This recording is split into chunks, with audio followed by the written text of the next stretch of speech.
Hace unos días que quiero escribir una columna sobre lo que hizo y lo que representa Ayelén del Valle Ruiz, pero encontré una reflexión que me resultó insuperable. Por eso hoy le doy mi palabra a Luciano Román, el gran periodista de La Nación. Ahí va.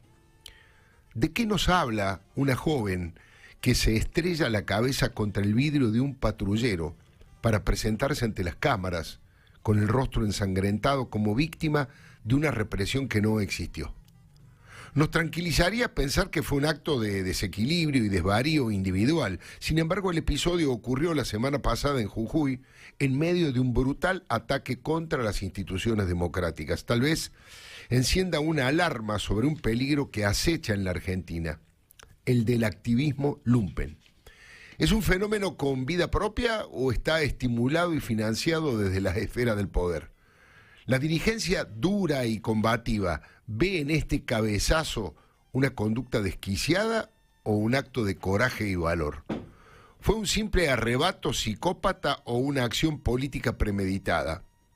¿Ante quiénes buscaba exhibirse esa suerte de inmolación militante?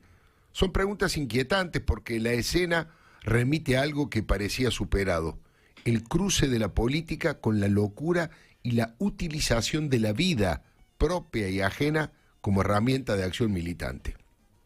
Pero al mismo tiempo se ensambla con algunos rasgos de esta época: la manipulación de la verdad, la ignorancia de los hechos y la fabricación de relatos que hasta suelen incluir mártires imaginarios, como ocurrió en un caso que podría considerarse testigo, el de Santiago Maldonado. Manifestantes protestan y tiran piedras en la legislatura de Jujuy durante el tratamiento de la reforma constitucional de esa provincia. El de la mujer que se hiere a sí misma con la cabeza podría verse como un hecho aislado, pero expresa en realidad distorsiones que contaminan la vida pública hasta extremos patológicos: fanatismo y descontrol, victimismo y manipulación, violencia y mentira. Todo se combina en un cóctel explosivo que algunos sectores de la política parecen agitar con rampante irresponsabilidad.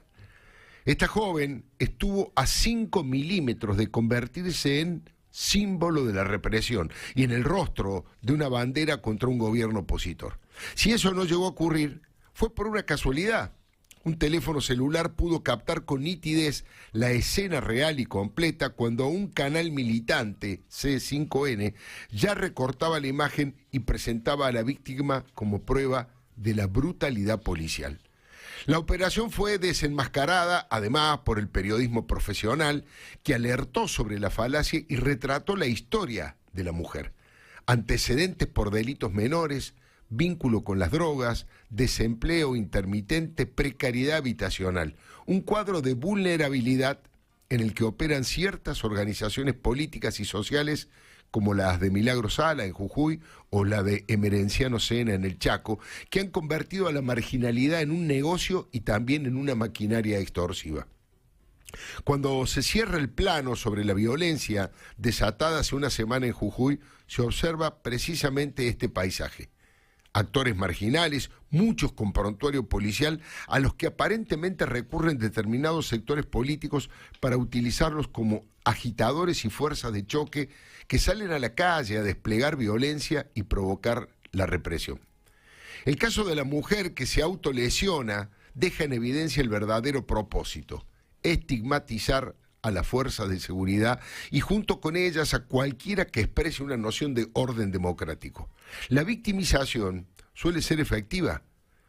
Pregunta: ¿a quién le habríamos creído si no hubieran existido las imágenes? ¿A la mujer que sangraba o a algún policía que dijera que en realidad se había lesionado a propósito? Incidentes en las afueras de la legislatura de Jujuy, ¿no? El episodio cobra relevancia porque nos muestra quizás un fenómeno novedoso: la incorporación al activismo político de grupos marginales que con poco o nada que perder salen a poner el cuerpo hasta el límite de lo autodestructivo. Se entronca con la tradición de una militancia violenta de ciertos grupos de izquierda, pero incorpora un nuevo actor más cercano al lumpen que al militante moldeado en los prejuicios y dogmatismos ideológicos. Es un sujeto que combina rasgos de marginalidad con esa cultura del odio que explicitó alguna vez el piquetero Luis de Lía. Odio a la yuta, odio al oligarca, odio al otro. Salir a buscar la represión con el objetivo inconfesable de producir una víctima podría ser la estrategia de sectores radicalizados para desestabilizar a un próximo gobierno. Eso es al menos lo que muchos temen hoy al analizar los hechos de los últimos días, y por eso es que la escena de Jujuy merece ser mirada en un contexto más amplio. Cuando se pone la lupa sobre las periferias urbanas, en las provincias y en el Gran Buenos Aires, se ve un entramado promiscuo en el que la política se mezcla con el delito. Es una telaraña en la que se desdibujan las fronteras partidarias y se consolida una cultura de la anomia en la que cualquier límite normativo resulta difuso. La violencia rentada aparece como un fenómeno derivado de un piqueterismo estructural. Ya no solo se convalida el pago por asistir a las marchas, a algunos se les ofrece financiamiento extra por ir a romper, por ir a arrojar piedras. Corren ofertas aún más tentadoras por romperse a uno mismo con el objetivo de adulterar la realidad. ¿Se busca fabricar víctimas o mártires falsos para alimentar relatos y erosionar a opositores? No hay respuestas claras, pero los hechos resultan tan extraños como subjetivos. ¿Podría haber en los submundos de la política algo parecido a aquellas mafias rompehuesos que retrató y denunció el cine en la película Carancho?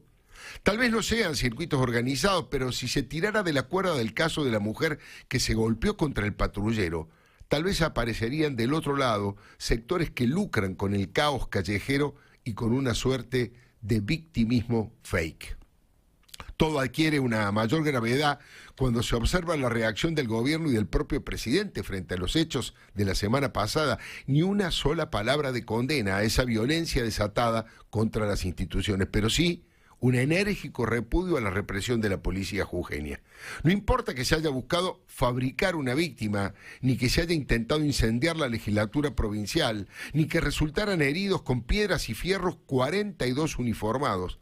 El poder salió a avalar esta lógica de la provocación. Claro que los excesos represivos deben ser investigados y condenados. Las fuerzas de seguridad están obligadas a actuar con profesionalismo frente al desafío de la violencia callejera. Combinar prudencia, razonabilidad y firmeza es una exigencia básica para policías o gendarmes, pero la pasividad y la inacción no son una alternativa. Una cosa es la protesta y otra es el salvajismo. ¿Qué debería haber hecho la policía provincial según el gobierno nacional? ¿Dejar que quemaran la legislatura? ¿Mirar sin hacer nada mientras incendiaban autos y arrojaban piedras contra personas y bienes? Los hechos de Jujuy ofrecen tal vez la oportunidad de un debate de fondo.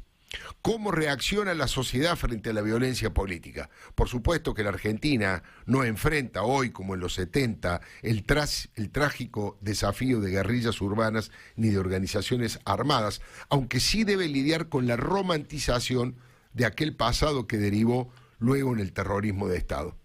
La amenaza hoy proviene de esta suerte de activismo lumpen capaz de incendiar los símbolos mismos de la democracia y de apedrear a policías a cambio de unos pesos.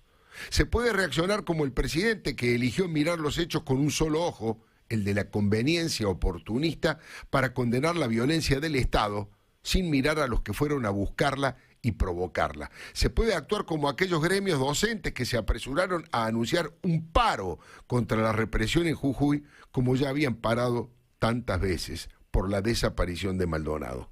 O se puede actuar también con sensatez de una sociedad democrática que quiere vivir en paz, en un país donde las diferencias no se diriman con piedras ni con palos, donde las fuerzas de seguridad garanticen el orden, siempre dentro de la ley, donde el victimismo no se convierte en un negocio ni en una herramienta extorsiva y donde se valoren las instituciones, gobierne quien gobierne. Aquella mujer que se hirió a sí misma para convertirse en víctima muestra en una escala pequeña pero simbólica, el germen de la locura asociado a la política. Dependerá de la dirigencia, por supuesto, pero también de la sociedad evitar que esa semilla